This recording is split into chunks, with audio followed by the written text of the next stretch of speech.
Morning, everybody, and welcome to Expert Dojo.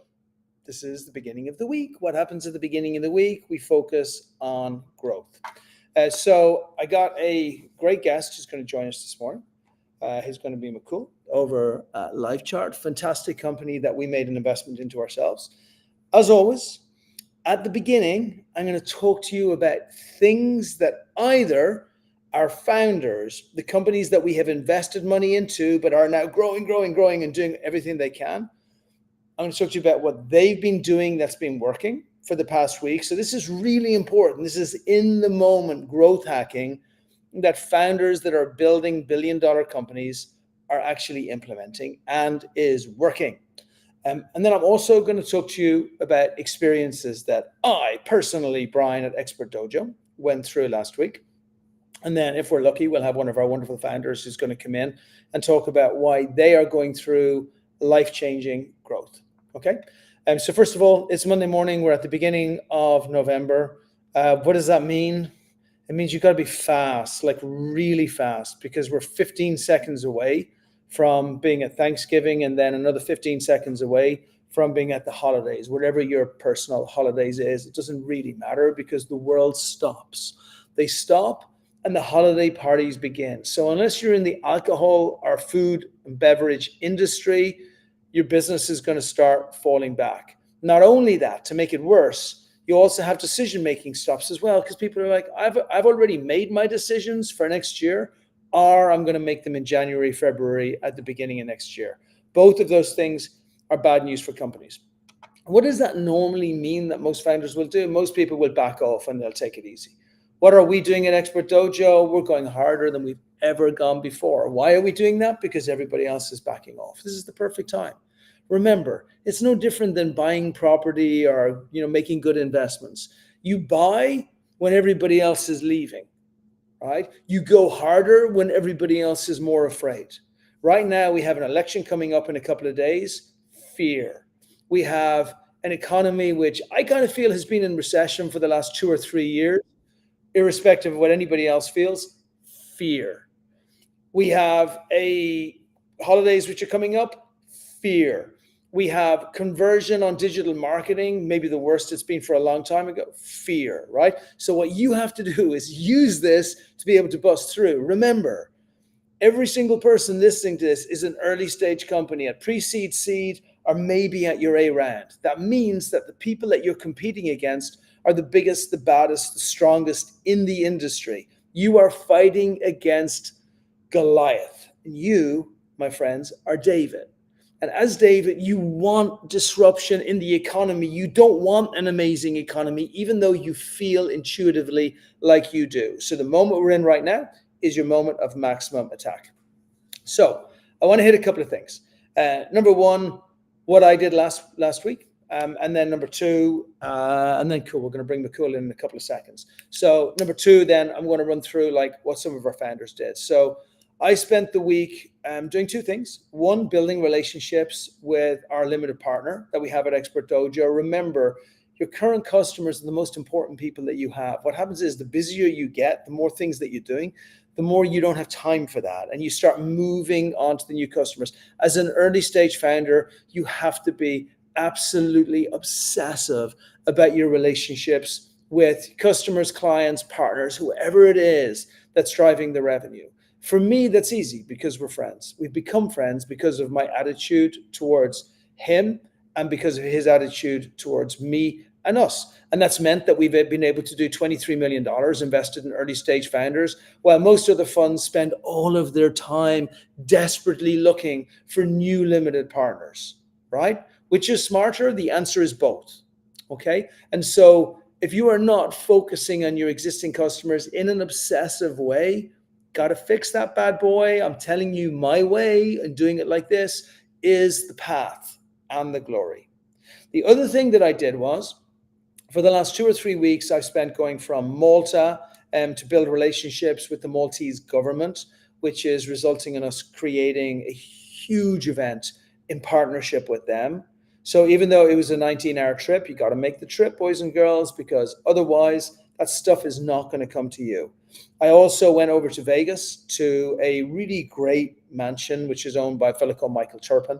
And Michael Turpin is a guy I built up a relationship with over years, big crypto and blockchain guy, does amazing work, but he bought the Mike Tyson old mansion.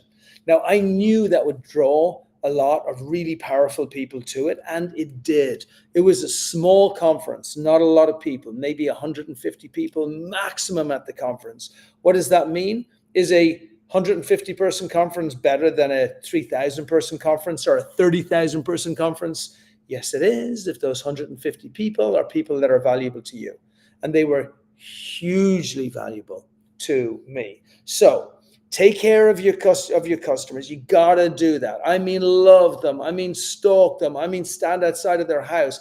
I mean, send them handwritten cards showing your appreciation for the fact that they've got involved with you at such an early stage in your business adventure, because they are truly giving the gift to you. It is not the other way around, irrespective of whatever value you're bringing to the table. And number two, focus on continually outreaching, whether you got to go 19 hours to Malta, whether you got to go, an hour and a half over to Vegas, whether you got to meet 150 people or whether you got to meet one person.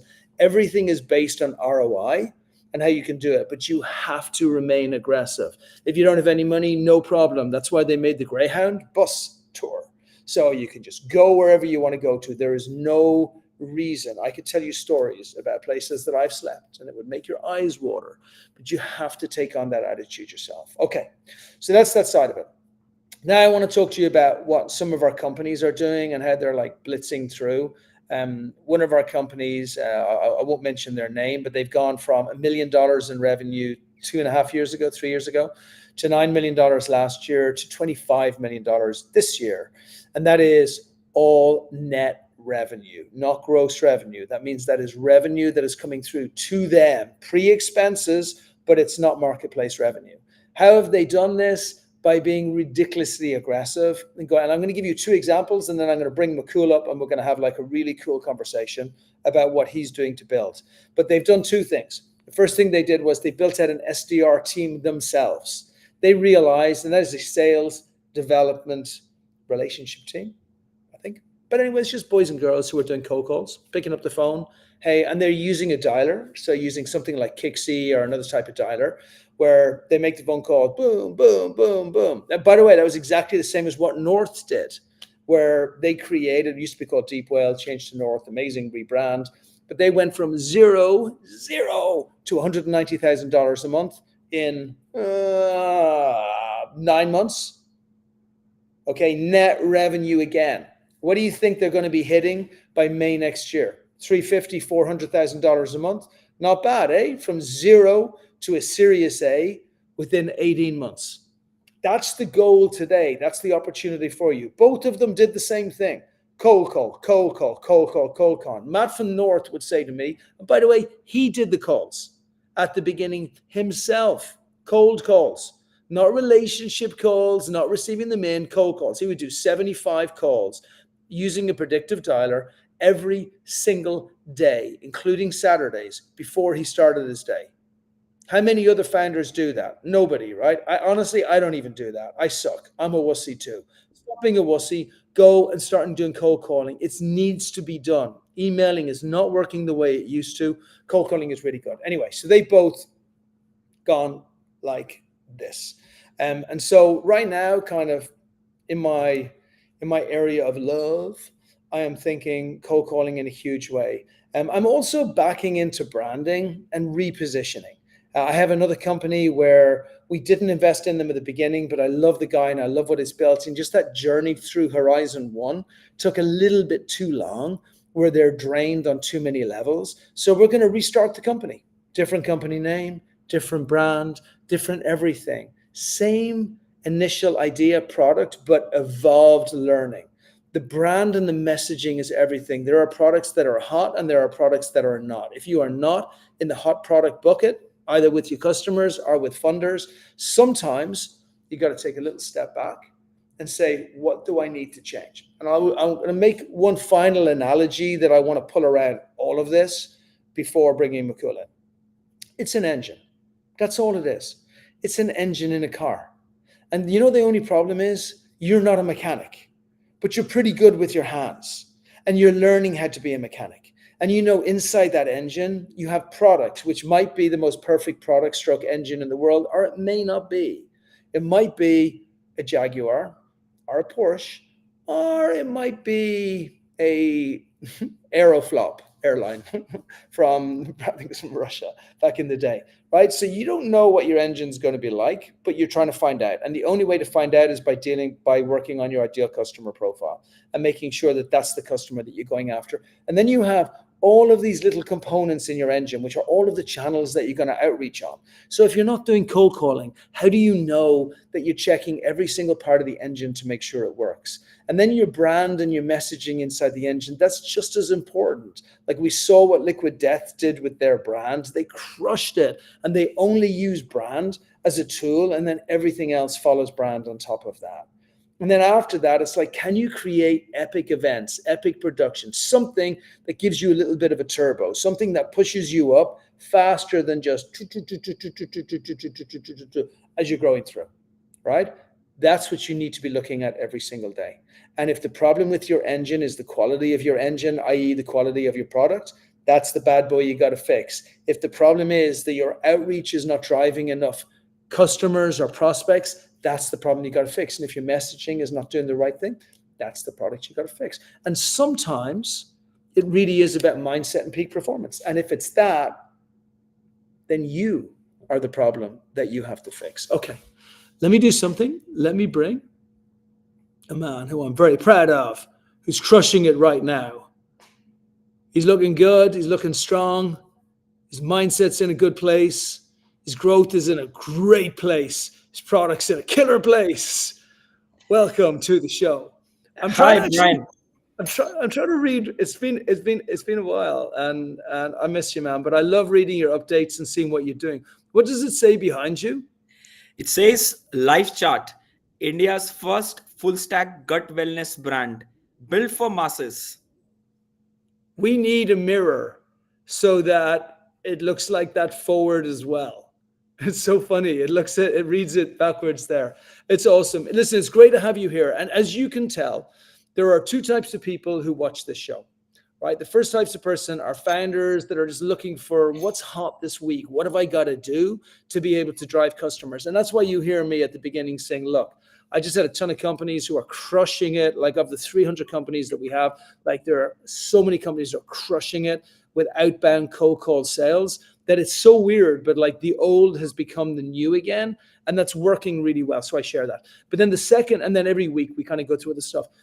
And then the second group of people are investors. And those investors are looking to see who are the folks who are like growing at a fast pace, because they know the same thing that you know and that I know, which is that the companies that are busting through a 200% growth right now are going to do 300-400% growth as the market ticks up.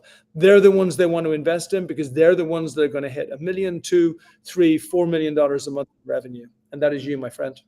Yes, of course, Brian. Of course. Yes.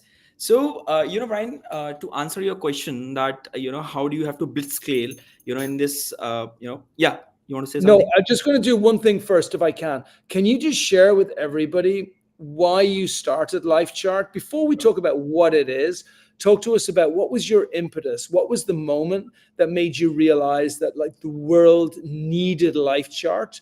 And just talk us through that. And then we'll talk through LifeChart a little bit so everybody understands exactly what you've been building. Then I want to talk about the scale that you've achieved on it. And then we're going to jump into the epic tactics of doing that. Perfect. So, LifeChart is actually a personal, experience and a very emotional one as well, right? So, my mother, she was not keeping well from a very long time. And I saw my mother suffering from a lot of, gut issues, which resulted into chronic diabetes, right? And being the only son of the family, it was onto my shoulders to find her a solution. You won't believe, Brian, when I started researching and seeing what my mother was taking as medicines, I found all the medicines which she was taking. And we all know now, I don't have to explain people that, medicines purely, kind of give you a side effects into your vital organs, right? So her gut started showing, effects like IBS, and she was losing weight from a very long time. I didn't had any solution rightly available in India where I could get her diagnosed properly and could get a proper treatment for my mother. Because over here, when we talk about gut, there is a very less kind of brands or treatments available which promises you a full stack solution, right from diagnosis to products, supplements to care, right? So everything which I was finding and googling up, everybody was selling products, right? You take my product, you will be in skies. You take this product for some longer period of time, you'll be cured, XYZ. But nothing was being projected as a full stack solution. So that was something which made me very curious, that let me figure out that how many mukuls in this whole India and in this whole Bharat, right, where we have those 1.42 billion people are searching for this solution. I started researching, Brian, and read a lot of papers, sat with, I think, if I have to count on fingers, right, I have sat with like 1,000 doctors to understand that how bigger this problem is and how bigger this problem could become, not only in India but in the other parts of the world itself. So you would be amazed to know the numbers. Nearly every 7th out of 10th Indian, right, in this massive 1.42 billion population suffer from gut issues, right? And these issues are on rise, and you won't believe that the solution which we get in India are only the gimmicky products, right? All those powders and everything which are there, and nobody gives you a shit guarantee whether you'll take it, you'll be relieved of your gut issues or not, right? So I found that this is a very big problem to be solved in this massive economy where I am. And of course, when you research in the world, you'll get to know that in US also, right, 70 to 80 million people suffer from GERD, IBS. This is a common disease in US as well, and other parts of the countries like UK, US, Japan, China, people are facing gut issues. And still the world is devoid of a brand which could provide you a full stack solution rather than pushing product sales, right? That was my thought process behind finding LifeChart. And before finding LifeChart, I did a 7 to 8 month ground research exactly to find out the pain points of the customer. I was not thinking that, okay, someday I have to build a brand and I will make a brand following other people's footstep. But I would go deeper into the market with dirty my shoes, dirty my hands, would go into more remotest areas of India to find out the real problem. What is the real problem these people are facing too, right? If I could find that problem and then build a product behind that or a solution behind that, I would be doing something remarkable which has never been done in the industry, right? So that was the thought process behind LifeChart. And I did a lot of research, found a very big problem which nobody's addressing to this huge market, which is diagnosis. It is not only product which you are selling by saying that this is a solution, you take this product and you will be cured and XYZ. The first problem which needs to be addressed is you should be diagnosed properly. If you are diagnosed properly, then followed up by a proper advice of a doctor, followed up by your products and your care programs as a full stack treatment solution, will give you results. So that was the thought process behind LifeChart. And I was very closely following a very big global brand known as Herbalife, right, where Mark Hughes, who was the founder, right, he went to China and found herbs to build world's biggest weight management brand. I thought Indian soil is very productive. Why can't Mukul can make a brand which could add to a $5.2 billion as a top line revenue which Mark was doing sitting in US? So that was thought behind that, that we're going to do something creative which has never been done into the market. We're going to solve problems of the customer brick by brick. And once we are confident that yes, with some kind of litmus test and iterations which everybody does, right, we are there, the revenues are coming. And of course, when we see those repeat of the customer coming in, that gave us a confidence then to scale further. Well done. Look, so there's so many things to unpack here. I actually don't even know where to start because this is such an interesting space. What is the biggest problem that human beings face? Like, honestly, it's not getting an Uber, or it's not like washing our dishes faster. It's not even having, it looks crazy, right? Follow me with this, but it's not even having an ice cream flown by drone to my back garden. Like, they are not the biggest problems that humans. The biggest problems that humans face is like we all die, and that's kind of really sad. And even if like we're sad that somebody dies early, like even the fact that people die at 80 or 90 is also really sad as well. And you know what the saddest thing is? And which brings me to my conclusion on this, that we spend our whole lives, and I mean 90% of us, contributing towards a faster death. Like that's what we do, right? We Yes, spend our whole lives exactly. contributing towards, like, think about how crazy it is. Like, think about what idiots we all are. Like, we eat a Mars bar, we eat a Snickers, we eat preservatives, we eat some crap that gets like put into our drinks. We have like some fast drinks. We have no respect whatsoever for like the one organ or part of our body that literally only wants to direct goodness to our own body, which is our gut. Nobody. And that's because we're fools and we allow people to educate us through very divisive lobby groups who want to poison us for our entire lives because they don't mind that we die like 20, 30 years early. Like, it's fine by them because you know what's cool? There's always plenty more humans coming through. So even though it affects them the same as it does us, so this is a huge problem. So what's really incredible about this, there was three things. There was two reasons why I invested in this company in a heartbeat. The first thing is it's the biggest problem facing humanity. Mars can wait, right? Dying cannot wait. Okay. Yes. The biggest problem, number one thing that needs to get solved, right?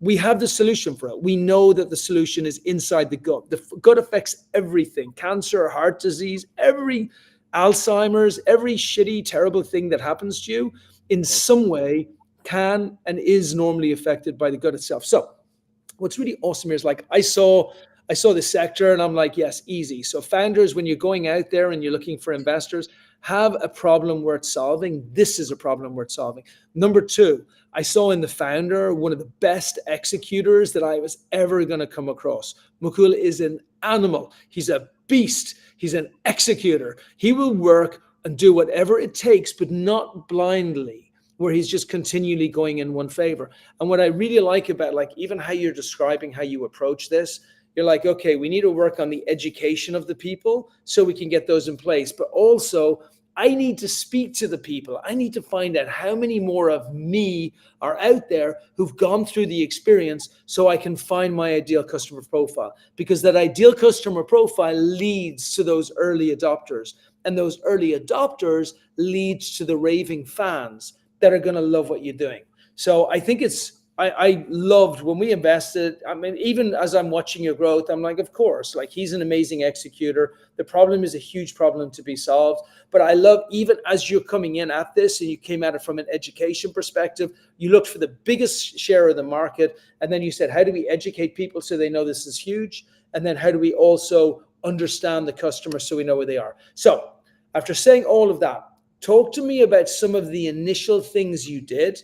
You knew the problem, you knew the solution, you knew your customers, you knew the people to go after. Talk to me about some of the initial things that you did so that you went from obscurity where nobody knew that you existed to now becoming a really good brand.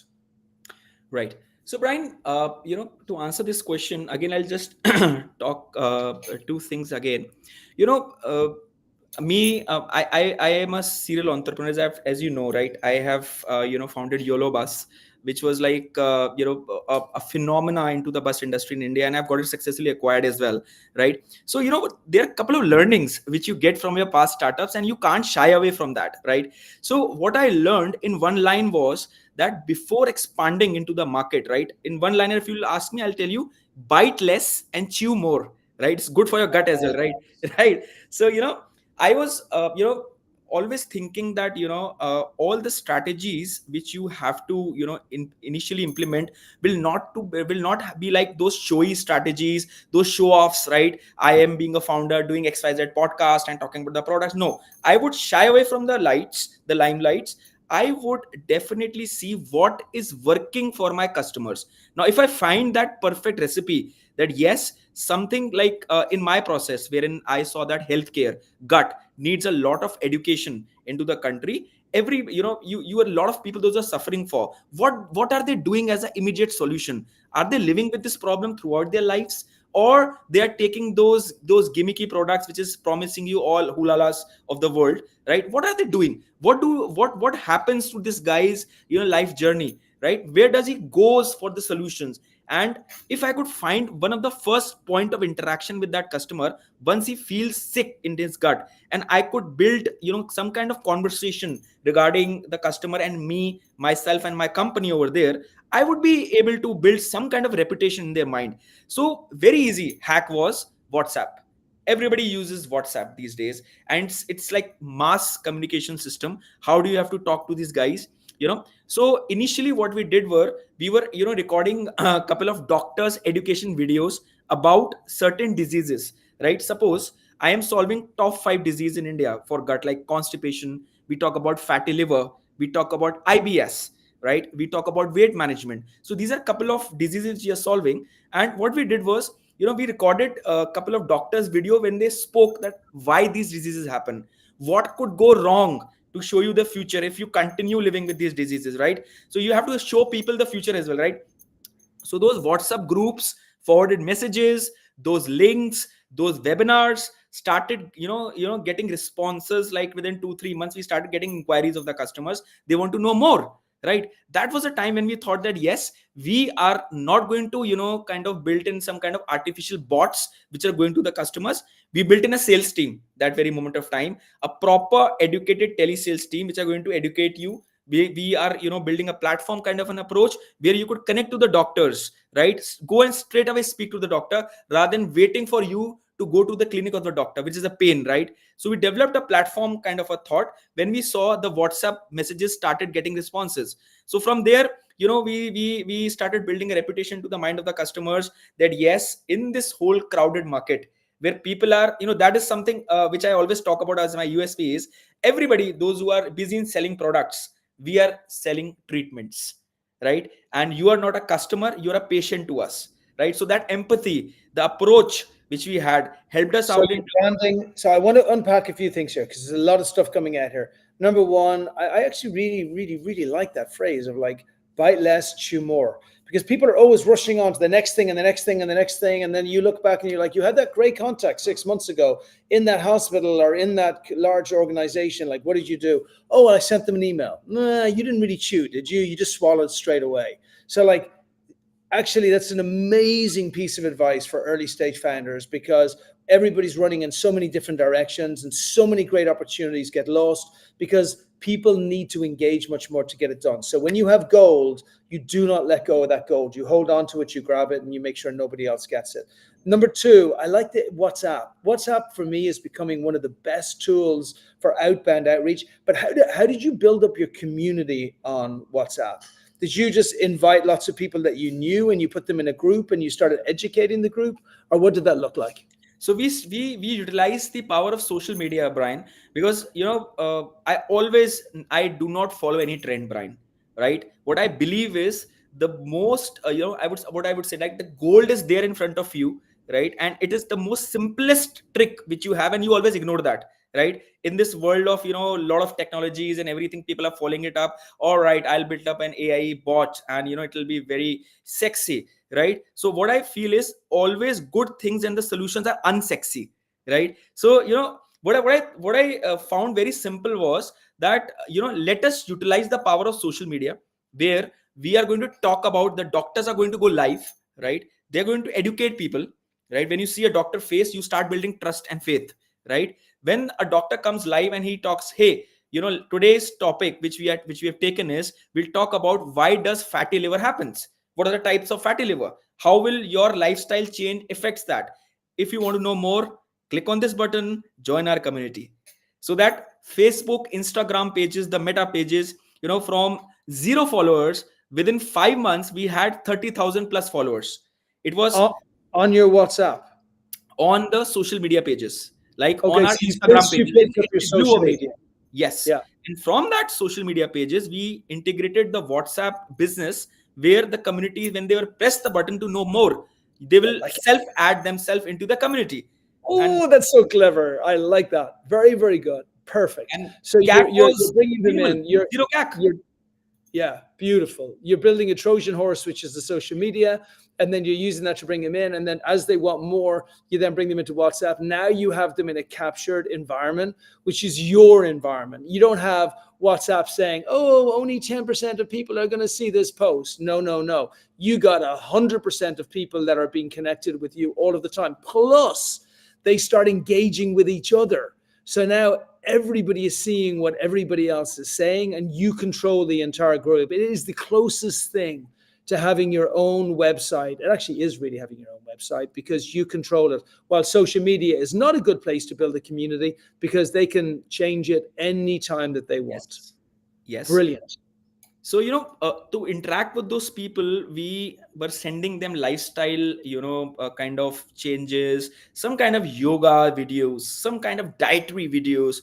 That was keeping them lot of, there was a lot of engagement, a lot of excitement in the groups.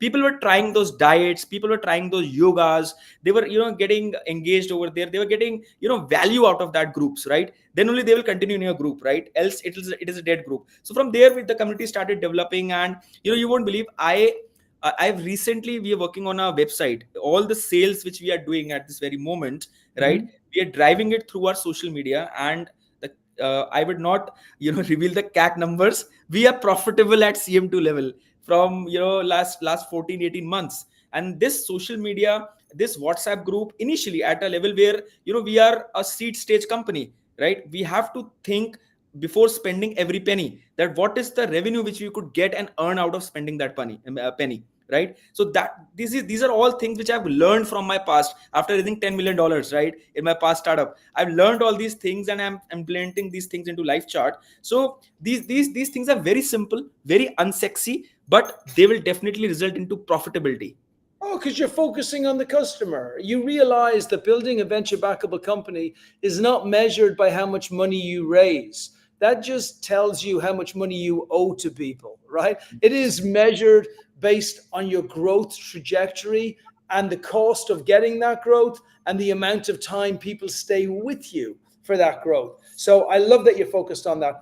Talk to me about growth trajectory and about what 2025 looks like. This is for all the investors out there and just to create a baseline. All right. So, when we started, like, this year or last year, if you would say that, we ended the year for about like uh, 2.5 lakh dollars, right? Yeah. This is what we did last year, and Oh, now. help people just in dollars. So as they can feel the dollars, what does that look like in dollars? So this year, what we are projecting is around $1 million as a Yeah. ARR, and that's a net revenue which we are projecting, And which is, what's the growth from yeah. last year? Yeah. So from last year, this is 3x what we have, which we are going to grow this time. And from 5,000 net MRR, we are right now doing $30,000 a net MRR at this moment. And I think with the kind of round which you have raised and the kind of PMF which we have, I've got a hint of PMF where my contribution margin too looks very healthy, which is 45% CM2 which we are doing. So I think I am going to keep. Explain to everybody what that is so that they know, so they understand. Because everybody gets the growth piece. You grew 5K, 30K, 100K, or 80K will get you to $1 million in revenue this year. Beautiful. It also positions you really well to be able to do $2 to $3 million in 2025. And so, founders out there, this is what you're competing against. This is what the expectations of investors are. This is what a venture backable unicorn looks like. It is not a founder who's got a vision, a dream, talk, discussion. Your mom loves you, your friends love you, your wife and husband love you. God bless you. I love you too, but investors don't love you. And that means you're not going to raise money. What Mukul is doing, what LifeChart is doing, like that is a venture backable company. That is why investors will put money into this every day of the week. The second thing that he has said to everybody is he doesn't need money. He'll take money because money will add a little bit of fuel to the fire, but he doesn't need money. And it's the same thing as someone who doesn't need a relationship, but they'll take a relationship. Like I like my own company. I don't need to have a couple. Well, I have a couple, but I better role play, but don't get into trouble. But so I don't need a couple tomorrow, but it would be cool to go to a movies with somebody tomorrow. But if not, I got 20 things I can do in the house. And so everything is based on your personal strength. If you have personal strength, everybody's going to want to invest into you. If you're growing like LifeChart are, everybody's going to want to invest into you. But that's the baseline. But talk to us about the other measurements that you're using as well. Yes. So the basic thing when we do a townhouse, or every month, when or every week, I'm into numbers. Like every day I watch the sales, and seeing how we are moving at month on month basis. So there are a couple of things which I always track. Of course, I never track GMV. I always track net revenues. That's number one, right? Second thing which I track is my contribution margins, right? When I talk about CM1 is my net revenue. Then CM2, when we talk about, we deduct all the operational cost, from our revenue, and we become cash flow positive. CM3 is our administration and the office and salaries cost, right? That's what I see in every kind of report which I do. And of course, a very important factor is the customer love, and that can only be judged basis the repeatability which you get month on month basis. That what is your CAC to LTV, what's that ratio, right? And how many repeats month on month of the customers you are getting, and why repeat is important. And the bigger question you should ask yourself is why people are not getting back to your platform. So somebody who is happy saying, okay, hey, I am getting good repeats, but why other people are not utilizing your platform? How you can make it much better? What are the things which you should change in your brand? What are the things you could change in your offerings? How we can be more near to our customers? How I can solve for their own convenience? So these are a couple of things which we talk. And to say that factor, we have a repeat of 42% of our customers month on month at an initial level. I think this is okay to start with. Not I'm not much satisfied with that, but that the hunger which I have is that at least I should achieve that 60% repeat in next 5-6 months. And basis that, I'm speaking to my customers every month. I pick up my phone, the IVR thing, or I randomly dial the numbers to my customers. I talk to them how we can make our offerings better, what all we can do to make your lives more easy. And I've got 3 major pain points which are going to work. They need home testing kits for diagnosis, and that would be a revolution in India if we will be able to pull it up. I started working on that. These kits will redefine this whole gut wellness market, where through there are a lot of testing kits where you can test the alkaline level of your gut, right? So through those poo kits, the stool kit test, you can know that. Then second is the SIBO, the breath test kits, which we are doing in terms of our R&D. So these are a couple of things which our customers want, and when they want, then it's my proper prerogative to do it, right? Not that I want to do it. If customers are requiring that, we're going to do that. And third thing is, we are also launching a new line of category into our products offering. Currently we are doing all herbal products utilizing world's well-known herbs like rosemary. We are utilizing ashwagandhas, which are most demanded herbs in the world itself. We do a lot of ginger, garlic, and all sort of things to make your gut healthy, the prebiotics and probiotics things. But now the metro cities, the Gen Zs, we started getting demand from them, and we have conceptualized a brand known as Gutify, right, under LifeChart's portfolio. So that Gutify will have very quick solutions like effervescence, which will be herbal based effervescence, soluble strips, such kind of things which our customers are demanding, right? So that's what which we are Okay. doing. Yes, I want to underline that. So there's a couple of things. Firstly, you mentioned CAC, which is customer acquisition cost. Then you mentioned LTV, which is lifetime value. But then most importantly, you went through like the different levels of revenue that you get, which is why really for all I'm going back to entrepreneurs now. Investors, if you haven't made your decision on this already, then I give up on you, right? So I'm not talking to entrepreneurs, right? So for you, remember, this is a game of math. It's not a game really of creativity. It's a game of math and listening, right? And so the math means that, when you look at marketplace revenue, the marketplace revenue is kind of, in some levels, it's very dependent on the percentage that you're receiving of that marketplace revenue. If you're only getting 5%, then who cares if you're doing $1 million a month, right? Then you get to your net revenue. Like in Europe, they call it the gross revenue, but it's pre-operational expenses.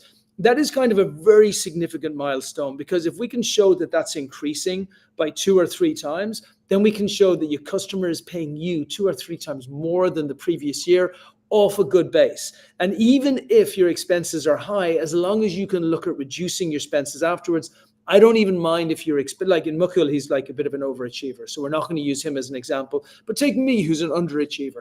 If our expenses is high in Horizon 1, in the objective to be able to get a higher revenue coming through, it's kind of okay, as long as we get to a cash flow number, which is that bottom line revenue number. And that means that we can either swing to making money or we can swing to investing more. Making money, investment more. And that's where you are a great company, because you can scale like crazy if you want to, and you can also hold back if you want to as well. The second point that you brought up there, which is huge, is when you talk about that 42% for the retention rate.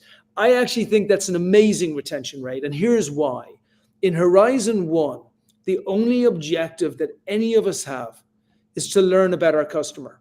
If we are achieving a 90-95% LTV, we are not trying hard enough. I'm sorry. We took the easy road. We did the easy stuff.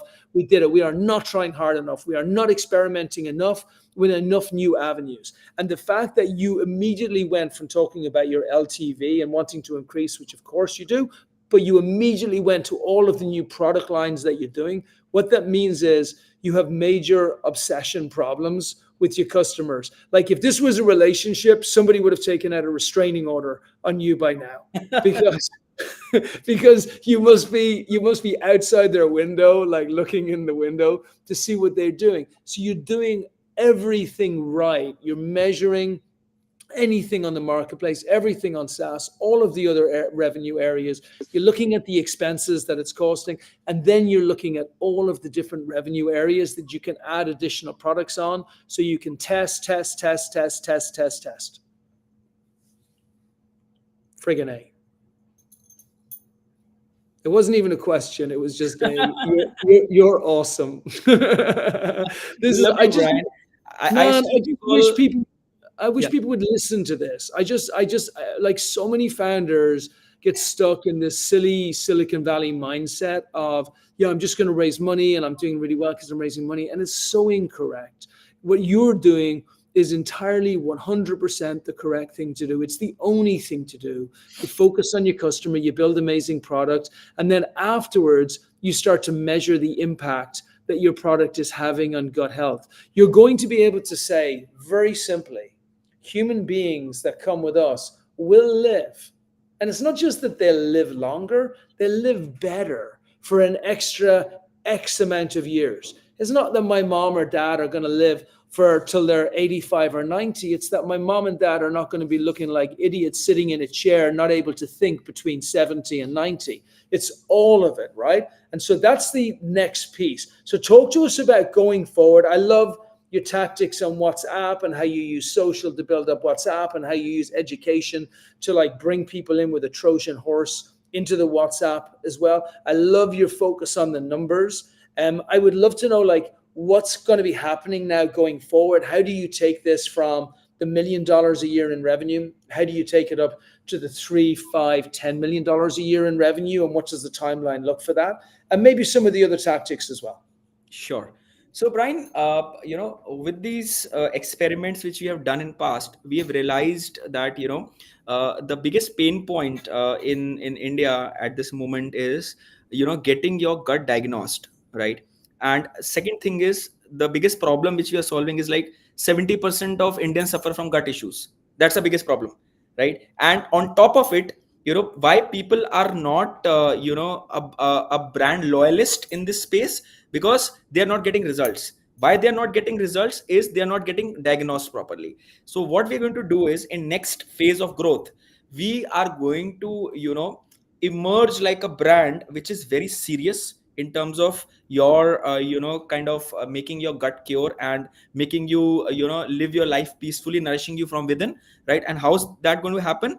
We are going to provide you home testing kits, which will be DIY kits. So we're going to focus a lot on diagnosis first, right? Wherein we'll not say that, okay, if you'll get diagnosed, then only you can take up products. They are lifestyle products, but we would recommend you that if you need results, first of all, understand why do you suffer from XYZ problems, right? So try our kits. These kits will initially help you out in terms of knowing your problem at your home, at your doorsteps, providing you the biggest convenience, rather than you traveling to like 2, 3, 4, 5 kilometers to find a proper diagnostic center, which is a pain problem in India, right? Because Yeah. if you will study the data, you'll get to know 70%, 60% of India lives into rural areas, remote areas, and over there the medical facilities, the diagnostic facilities are not at that level where they could just open their door and go to a neighborhood market and find that. So that's a problem, right? And to address that problem, the gut wellness, the kind of kits which you are making, the DIY kits, they will create a revolution in the market, where at your home you'll get to know, okay, hey, I have tested my gut, here's a QR code, I'm scanning it up, now straight away I'm going to connect to the LifeChart doctor, right? It's true. That's one, right? After that, we're going to increase the product portfolio, but yet we are going to be very specific into gut only as a category. Because what I always say in every of my podcasts or anything, when I do, I always tell, if you get a heart attack, you'll go to a heart specialist. What happens when you get a gut attack? Is there a gut specialist in your area? Answer is no. But now you have that, which is LifeChart. We'll deep dive more into diagnosis, we'll deep dive more into the product categories, and of course the distribution plays a key important role over here. What are the distribution channels which are available to us? What are the channels which we are choosing? Why we are choosing, or we are creating some new distribution channels? So I would choose our website as number one distribution channel. We are developing an application as well, wherein you could connect to a doctor within 60 seconds, right? In that application you'll get diagnosed, and everything is going to happen through a digital medium itself, the prescriptions, the products, right? Third, we are going to go offline as well. In order to be a massive gut care brand, you have to build in trust, you have to be in nearhood markets. And how we can do it cost friendly is that we are not opening our own stores or anything. We will utilize the existing pharmacy stores in India, the 24/7, the convenience stores in India. I And love it. So you partner. absolutely, so with that projections, we think that in next phase of growth in next 2 years, right, we might be doing a 8 to 10 million to 15 million dollar as an ARR for sure. And I am very hopeful. We're getting a lot of when I talk to people, we're getting a lot of opportunities to speak about LifeChart. We're getting inbound interest of the investors. I always tell people, don't chase investors, chase your customers. They are your Oh, I like it.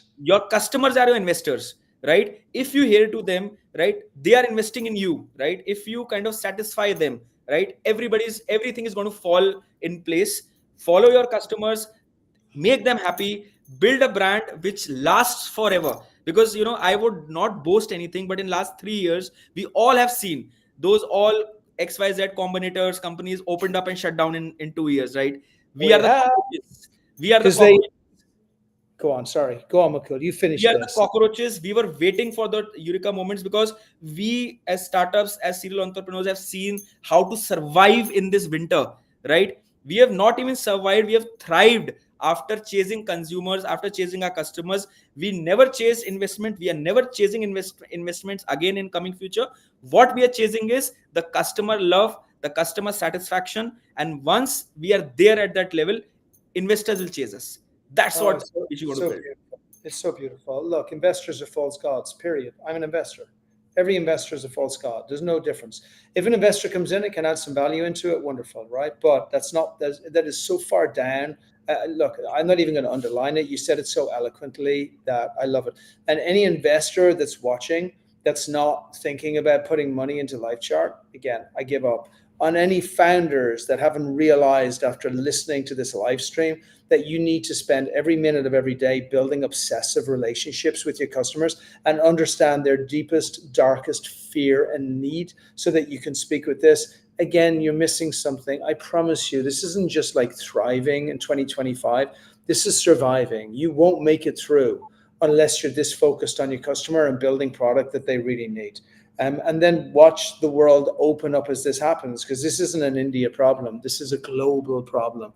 This is a multi 5, 10. And as an investor, look, I've watched and been a part and I had the pleasure of being around Mukul from the beginning. And for me, like at the beginning, I thought this is a really great couple $100 million company for sure. I don't think that anymore. I think it's a multi-decacorn billion-dollar company that hasn't even begun yet. And even what you're talking about, the scaling by using multiple outlets rather than building out an infrastructure yourself, is brilliant. This is not a cockroach. This is a founder that's on one of the fastest trajectories for growth in the world, but not reliant on investors. Okay, my friend, I'll leave you with the last words. You're awesome. I love what you're building. This has been phenomenal for everybody who's been listening. One piece of advice for forget the investors. They already know that you're going to win. They're already going to be reaching out to me. Founders, what one piece of advice would you give everybody to build a unicorn company in this climate on top of what you've said? All right. So one piece of advice, to everyone, right? I've seen that phase. One liner is, don't settle down.